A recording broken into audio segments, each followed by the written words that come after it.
ধাতব মুদ্রাকে বস্তুগত মূল্যমানের দিক থেকে আবার দুভাগে ভাগ করা যায়। ধাতব মুদ্রাকে বস্তুগত মূল্যমানের দিক থেকে আবার কয় ভাগে ভাগ করা যায়? দুভাগে ভাগ করা যায়। দুভাগে ভাগ করা যায়।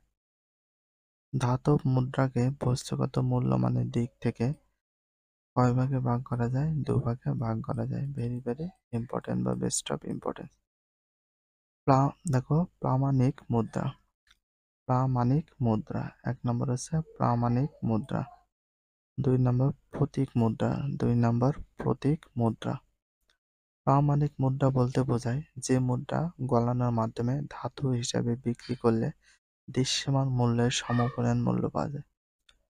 প্রামাণিক মুদ্রা বলতে বোঝায় যে মুদ্রা গলানোর মাধ্যমে ধাতু হিসাবে বিক্রি করলে দৃশ্যমান মূল্যের সমপরিমাণ মূল্য পাওয়া যায়, তাকে বলা হয় প্রামাণিক মুদ্রা।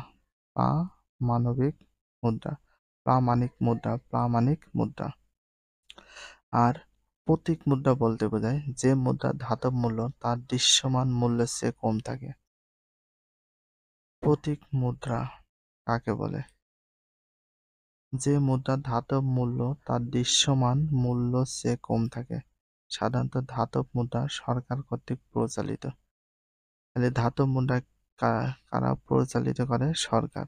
ধাতব মুদ্রা কি কর্তৃক পরিচালিত? সরকার কর্তৃক পরিচালিত। ধাতব মুদ্রা কারা পরিচালনা করে? সরকার। কাগজে নোট। কাগজে নোট। যেসব মুদ্রা কাগজ দ্বারা তৈরি হয় তাকে কাগজে মুদ্রা বা নোট বলে। যেসব মুদ্রা কাগজ দ্বারা তৈরি হয় তাকে কি বলে? কাগজে মুদ্রা বা নোট বলে। কাগজে মুদ্রা বা নোট বলে। Very very importance. কাগজে মুদ্রা বা নোট কাকে বলে? একটা সংজ্ঞা, তার সাথে আর একটা প্রশ্ন। যে মুদ্রা কাগজ দ্বারা তৈরি করা হয় তাকে কাগজে মুদ্রা বা নোট বলে। নোটের উপর লিখিত মূল্যই তার মূল্য নির্দেশক, যা সাধারণ নোটের কাগজে মূল্য অপেক্ষা অধিক হয়। প্রায় সকল দেশে কাগজে মুদ্রা বা নোট সরকারি নির্দেশে দেশের কেন্দ্রীয় ব্যাংক কর্তৃক পরিচালিত হয়। প্রায় সকল দেশেই কাগজে মুদ্রা বা নোট সরকারি নির্দেশে দেশের কেন্দ্রীয় ব্যাংক কর্তৃক পরিচালিত হয়। কোন ব্যাংক কর্তৃক? কেন্দ্রীয় ব্যাংক কর্তৃক পরিচালিত হয়।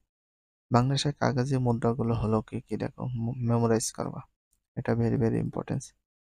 বাংলাদেশের সকল কাগজে মুদ্রা বা নোট সরকারি নির্দেশে কোন ব্যাংক কর্তৃক পরিচালিত? কেন্দ্রীয় ব্যাংক।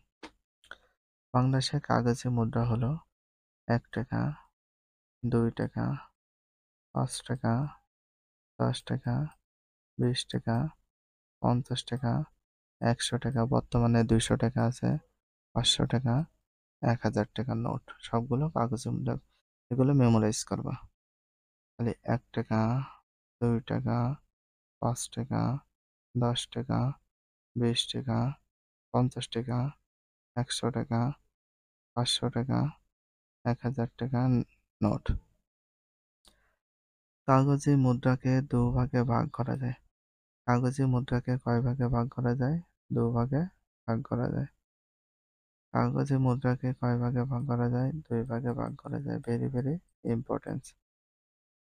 কাগজে মুদ্রাকে কয় ভাগে ভাগ করা যায়? ২ ভাগে ভাগ করা যায়। কাগজে মুদ্রাকে কয় ভাগে ভাগ করা যায়? ২ ভাগে ভাগ করা যায়। একটা হচ্ছে রূপান্তরযোগ্য মুদ্রা, মেমোরাইজ করবা। একটা হচ্ছে রূপান্তরযোগ্য মুদ্রা, ২ নম্বর হচ্ছে রূপান্তর অযোগ্য মুদ্রা। রূপান্তর অযোগ্য মুদ্রা। রূপান্তরযোগ্য মুদ্রা বলতে বোঝায় যে কাগজের নোটের পরিবর্তে চা মাত্র সরকার সমমূল্যের দেশীয় মুদ্রা দিতে বাধ্য থাকে। রূপান্তরযোগ্য মুদ্রা বলতে পরিবর্তন করে দেবে।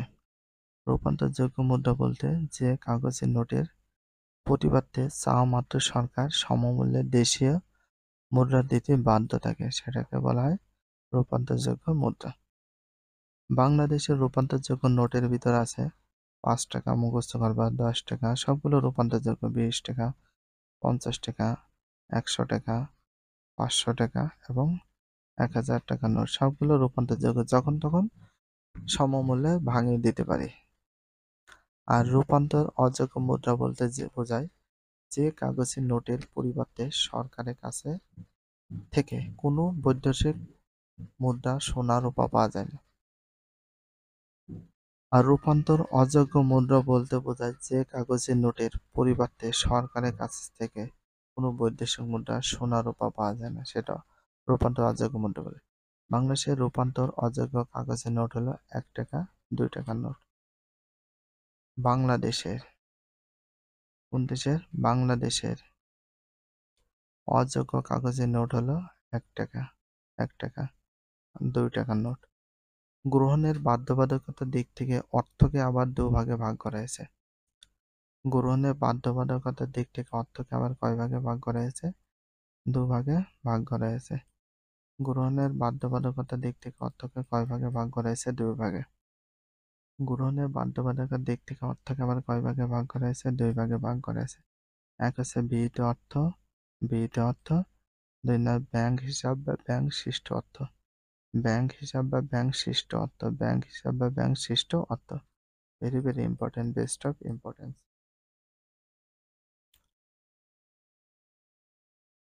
বিহিত অর্থ, যে অর্থ সরকারি আইন দ্বারা পরিচালিত তাকে বিহিত অর্থ বলে। যে অর্থ সরকার আইন দ্বারা পরিচালিত তাকে কি অর্থ বলে? বিহিত অর্থ বলে। কি অর্থ বলে? বিহিত অর্থ। Very very importance. আর একটা সংজ্ঞা হয়ে যাচ্ছে বিহিত অর্থ। আমাদের দেশের বিহিত অর্থ সরকার ও কেন্দ্রীয় ব্যাংক কর্তৃক পরিচালিত ধাতব মুদ্রা বা কাগজের নোট দিয়ে গঠিত। আমাদের দেশের বিহিত অর্থ, আমাদের দেশের বিহিত অর্থ সরকার বা কেন্দ্রীয় ব্যাংক, সরকার ও কেন্দ্রীয় ব্যাংক, সরকার ও কেন্দ্রীয় ব্যাংক, সরকার ও কেন্দ্রীয় ব্যাংক পরিচালিত ধাতব মুদ্রা হতে পারে অথবা কাগজের নোট দিয়ে গঠিত, ধাতব মুদ্রা অথবা কাগজের নোট দিয়ে গঠিত। আমাদের দেশের বিহিত মুদ্রা ভেরি ভেরি ইম্পর্টেন্স। বিহিত অর্থকে দুভাগে ভাগ করা যায়। বিহিত অর্থকে আবার কয় ভাগে ভাগ করা যায়? 2 ভাগে ভাগ করা যায়। Very very important, best of importance. বিহিত অর্থকে আবার 2 ভাগে ভাগ করা যায়। একটা হচ্ছে অসীম বিহিত অর্থ, অসীম বিহিত অর্থ, অসীম বিহিত অর্থ। আর সসীম বিহিত অর্থ, সসীম বিহিত অর্থ। মেমোরাইজ করবা। অসীম বিহিত অর্থ বলতে বোঝায় যে বিহিত অর্থ দ্বারা আইনগত যে কোনো পরিমাণ লেনদেন করা যায় এবং দেনা পাওনা পরিশোধ করলে পাওনাদার তা গ্রহণ করতে বাধ্য থাকে, তাকে বলা হয় অসীম বিহিত অর্থ। অসীম বিহিত অর্থ, যে বিহিত অর্থ দ্বারা আইনগত যে কোনো পরিমাণ লেনদেন করা যায় এবং দেনা পাওনা পরিশোধ করলে পাওনাদার তা গ্রহণ করতে বাধ্য, তাকে বলা হয় কি? অসীম বিহিত অর্থ। অসীম বিহিত অর্থ। আমাদের দেশে অসীম বিহিত অর্থের ভিতর আছে 5 টাকা, 10 টাকা, 20 টাকা, 50 টাকা, 100 টাকা, 200 টাকা, 500 টাকা এবং 1000 টাকার নোট। এগুলো হচ্ছে অসীম বিহিত অর্থ। এগুলোকে কি বলা হয়? অসীম বিহিত অর্থ। সসীম বিহিত অর্থ বলতে কি বোঝায়? সসীম বিহিত অর্থ বলতে কি বোঝায়? যে বিহিত অর্থ দ্বারা একটি নির্দিষ্ট সীমা পর্যন্ত লেনদেন করা যায়, আইনগতভাবে জনগণকে অধিক গ্রহণে বাধ্য করা যায় না, জনগণ তার ইচ্ছা অনুযায়ী গ্রহণ করতে পারে। আমাদের দেশে সসীম বিহিত অর্থের ভিতরে হচ্ছে সসীম মানে সীমানার ভিতরে 50 পয়সা, 1 টাকা, 2 টাকা, 5 টাকা ধাতব মুদ্রা। এগুলোকে বলা হয় অসীম, সসীম বিহিত অর্থ। আর অসীম মানে যার কোনো শেষ নেই, সবসময় চলবে। সসীম মানে সীমানার মধ্যে থাকে। ভিডিওটি এখানে শেষ করছি। যদি ভিডিওটি ভালো লাগে চ্যানেলে সাবস্ক্রাইব করতে হলে ফলো করে দিও, তার সাথে একটা লাইক এবং একটা কমেন্ট করে দিও। নেক্সট ভিডিও পাওয়ার জন্য অবশ্যই বেল আইকনটা অল করে রাখো, যাতে নিউ ভিডিও আপলোডের সাথে সাথে সর্বপ্রথম তোমাদের কাছে নোটিফিকেশনটা পৌঁছে যায়। If you love this video please subscribe my channel, like comment share, hit the bell icon for getting next video. So everyone take care, love you, আল্লাহ হাফেজ, বাই বাই।